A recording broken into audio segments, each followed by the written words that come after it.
We were right about the new Kindle, and we'll show it to you today. Microsoft wants to start its own app store, and Google is watching you in your house to find out how much energy you're wasting. It's kind of intrusive. I'll explain. It's Tuesday, February 10th. I'm Natalie Del Conte, and it's time to get loaded.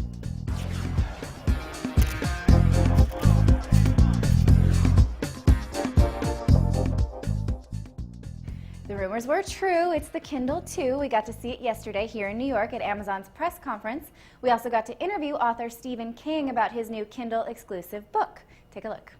How long have you been using a Kindle? Since December of 2007, so it's been about 15 months. It seemed like you were a little bit dubious from your presentation at first. Is that true?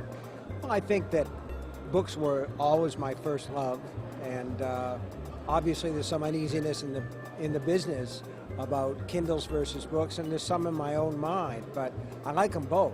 I mean, I think there's room for Kindles and print books and books on audio CD, the whole 9 yards. I think that it's all there. The real thing that's important is the story. If it's a good story, the rest is just a medium of delivery.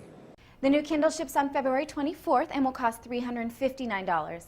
Other than the increased storage capacity, more advanced display, and thinner body, I really don't see much difference from the first generation and will probably not be upgrading. Probably. I may break down if I see one on the subway that's thinner than mine. Google wants to help you monitor and save power in your home with its new Power Meter program. It's a web application that shows you how much energy you're using or wasting.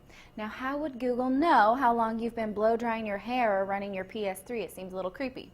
The truth is, Google doesn't know that, or at least I hope they don't, unless you have a smart electrical meter, which sends that data back to Google. If you do have this meter, Google will track the data on the Power Meter web application, which you will see every day when you go to iGoogle.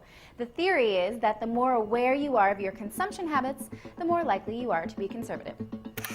Google also launched syncing capabilities for the iPhone, Windows Mobile, and phones that support SyncML. For iPhone and Windows Mobile, it will two-way sync contacts and calendars so that when you make a change to either of them on your phone or computer, it will update over the air in both places. It's supposed to be legitimate push technology. This has been available for the BlackBerry for some time now. Microsoft is getting in on the App Store game. Of course, they can't call theirs the App Store, but it will be some variation of that. Microsoft is not so good on the naming of things, so theirs will probably be called something like Microsoft's location for finding and purchasing applications for your mobile device, Live, or something like that, unofficially. Anyway, it will be a place to find applications for your Windows mobile device, and the Wall Street Journal says it will have a more sophisticated interface.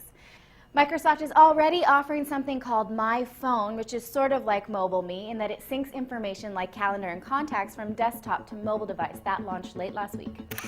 Acer has announced the 10-inch version of the Aspire 1. For the same list price as its predecessor, you can get a larger screen, an Intel Atom N270 processor, and Acer claims a battery that lasts 8 hours longer. The unit will retail for $349, which I want to point out is cheaper than the Kindle. Images of a new BlackBerry hit the internet this week. It's codenamed Gemini. It looks like a cross between a curve and a bolt. Here are some speculative specs. 3G, of course, larger screen, 3.2 megapixel camera, Wi-Fi, GPS, and probably a more rounded keyboard. We don't have a release date or price or even country on this one just yet. It probably won't be called Gemini either, seeing as code names are apt to change. Plus, RIM likes the weather-related monikers these days. The new line of Arcos tablets will run Google's Android and apparently double as a phone. We haven't seen photos yet, but Engadget did a little mock-up, which is what you see here. It will have a 5-inch screen, up to 500 gigs of storage, 7 hours of playback, and flash support. I suspect we'll see photos or videos coming out of the Mobile World Congress in Barcelona. I hope it's as cool as it sounds.